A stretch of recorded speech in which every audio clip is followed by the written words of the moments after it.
दोस्तों, प्यारी कहानियाँ सुनने के लिए हमारे चैनल को करें सब्सक्राइब और साथ में लगे बेल के ऑप्शन को भी ऑन कर दें और हाँ, साथ में वीडियो को लाइक भी कर दें। दोस्तों, कहानी सुनीता की है। सुनीता एक पढ़ी लिखी अच्छे खानदान की बहुत ही खूबसूरत लड़की है। सुनीता अब 23 वर्ष की हो चुकी है। उसके माता पिता को उसकी शादी की बहुत ही चिंता सता रही है, इसीलिए घर वालों ने सुनीता के लिए विकास का रिश्ता ढूंढा। विकास भी काफ़ी अच्छा खासा पढ़ा लिखा था। विकास देखने में भी काफ़ी हैंडसम और खूबसूरत है। उसकी अच्छी नौकरी थी। दोनों ही एक दिन एक दूसरे से मिले, एक दूसरे से बातें की और आपस में घुल मिल गए और थोड़े ही दिनों बाद दोनों की शादी रख दी गई। इस शादी से दोनों ही परिवार बहुत ही ज़्यादा खुश थे। सुनीता और विकास भी काफ़ी ज़्यादा खुश थे। असल में विकास की कोई भी बहन नहीं थी और घर को संभालने के लिए एक माँ ही थी जो घर का सारा काम किया करती थी। लेकिन पिछले कुछ दिनों से विकास की माँ भी काफ़ी ज़्यादा बीमार रहती थी और अच्छे से चल भी नहीं पाती थी। इसीलिए विकास के माता पिता और उसके रिश्तेदारों ने भी उसे कहा कि बेटा, अब तुम भी शादी कर लो। इसीलिए विकास और सुनीता एक दूसरे से शादी कर लेते हैं। शादी के अगले दिन ही विकास की माँ अपनी बहू को चूल्हे चौके पर चढ़ा देती है। विकास की माता बहुत ही ज़्यादा खुश होती है, जैसे कि उसे बहू नहीं कोई परी ही मिल गई हो। सुनीता का यह स्वभाव देखकर उसके ससुर भी सुनीता से बहुत ही ज़्यादा प्रसन्न होते हैं। ऐसे ही दिन बीतते गए। सुनीता भी अब इस घर में बहुत ही ज़्यादा घुल मिल गई थी। लेकिन विकास एक बड़ी कंपनी का मैनेजर था, इसीलिए उसको काम से फुर्सत ही नहीं मिलती थी। विकास के बॉस विकास को कभी तो दिल्ली भेज दिया करते और कभी बाहर विदेश में। विकास भी घर पर बहुत ही ज़्यादा कम आता था और अपने माँ बहू जी से भी कम बात किया करता था। इसके साथ सुनीता की थोड़ी परेशानी आने लगी, क्योंकि वह खुले स्वभाव की लड़की थी और उसे घूमना भी काफ़ी ज़्यादा पसंद था। लेकिन शादी के 2-3 महीने बाद ही सुनीता कहीं घूमने नहीं गई।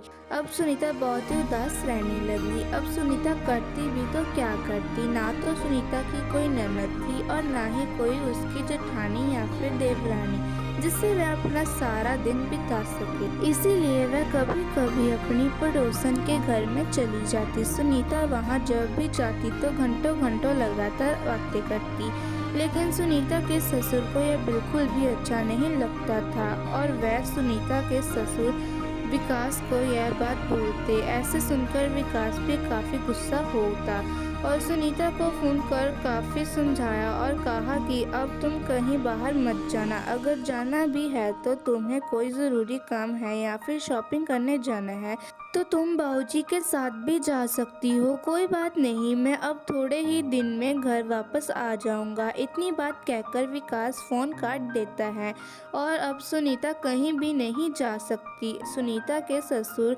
तो इस बात के लिए पहले से ही राज़ी थे कि सुनीता मेरे साथ घूमने जाए। वैसे भी सुनीता के ससुर को सुनीता बहुत ही ज़्यादा पसंद थी। उन्हें सुनीता बहुत अच्छी लगती थी। एक दिन ऐसे ही ससुर जी ने सुनीता को कहा कि चलो बहू, तुम तैयार हो जाओ और कोई अच्छी सी साड़ी पहन लेना, मैं तुम्हें आज कहीं ले जा रहा हूँ। सुनीता अब बात सुनकर बहुत हैरान हो जाती है और बिल्कुल चौंक जाती है, लेकिन बेचारी सुनीता करती भी तो क्या करती। सुनीता ने ज़्यादा सवाल जवाब ना करते हुए जाने की तैयारी कर ली।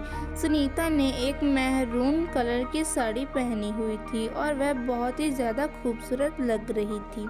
ससुर जी से बाजार में शॉपिंग करवाने के लिए चले गए। सुनीता भी यह देखकर बहुत हैरान हो रही थी कि आज ससुर जी मुझे इस भरे बाजार में शॉपिंग करवाने क्यों लाए हैं। ये तो मुझे कहीं बाहर नहीं निकलने देते और आज बहुत ही ज़्यादा हैंडसम बने हुए हैं। वाइट शर्ट और ब्लैक पैंट पहनी हुई है और शर्ट पर टाई भी लगाई हुई है। सुनीता ऐसा देखकर थोड़ा सा घबरा जाती है, दोनों ही ढेर सारी शॉपिंग कर इकट्ठे गोलगप्पे भी खा रहे थे। सब लोग इन दोनों को देखकर बोल रहे थे कि ये दोनों पति पत्नी हैं क्या, क्योंकि ससुर जी ने अपने बाल भी कलर करवाए हुए थे और अपनी मूंछों को भी कलर करवाया था और उनके चेहरे पर काफ़ी ज़्यादा स्माइल थी जो सुनीता के साथ होने से झलक रही थी। ऐसे ही दोनों घर आए, लेकिन सुनीता को काफ़ी ज़्यादा अजीब लग रहा था, लेकिन ससुर जी के चेहरे पर काफ़ी स्माइल थी। उन्होंने घर आकर सुनीता से पूछा कि बहू कैसा लगा आज घूमकर, आज तो तुम पूरा दिन घूमे। सुनीता मुस्कुराकर अपने कमरे में चली जाती है। लेकिन थोड़े दिन बाद ही ससुर जी फिर सुनीता को कहते हैं कि बहू चलो तुम तैयार हो जाओ, मैं तुम्हें कहीं ले जाता हूँ। सुनीता सोचने लगी और कहने लगी कि पिछले कुछ दिनों से ससुर जी ऐसे क्यों लग रहे हैं, थोड़ा सा बदलाव भी आ गया है। सुनीता जब तैयार होकर नीचे आती है तो देखती है कि ससुर जी ने जीन्स और एक बढ़िया सी शर्ट पहनी है, साथ में एक चश्मा भी लगाया हुआ है। वह सास ससुर जी को देखकर एक पल के लिए मुस्कुराती है, लेकिन वह अपने ससुर को कुछ नहीं कहती। लेकिन ससुर को तो जैसे खुशी का कोई ठिकाना ही नहीं था। वह तो सुनीता के साथ जा रहे थे और सुनीता को एक सिनेमा के सामने लेकर पूछते हैं कि बहू तुम कौन सी पिक्चर देखोगी। लेकिन सुनीता ने कहा कि बाबूजी जो मर्जी देख लीजिए, लेकिन वैसे मेरा तो मन नहीं था। लेकिन सुनीता को मजबूर होकर अपने ससुर के साथ जाना पड़ा। ससुर ने भी इस मौके का फ़ायदा उठाकर रोमांटिक पिक्चर का टिकट ले लिया। दोनों एक साथ ऐसे लग रहे थे कि जैसे पति पत्नी हो। लेकिन ससुर जी अपनी बहू के साथ तो बहुत ही ज़्यादा खुश थे, लेकिन सुनीता को यह सब अजीब लग रहा है। लेकिन वह फिर भी अपने ससुर के साथ 3 घंटा फिल्म देखकर वापस घर आ जाती है और सुनीता ने यह बात विकास को भी बताने के बारे में सोचा, लेकिन वह विकास को बता नहीं सकी, इसीलिए उसने चुप रहना ही सही समझा।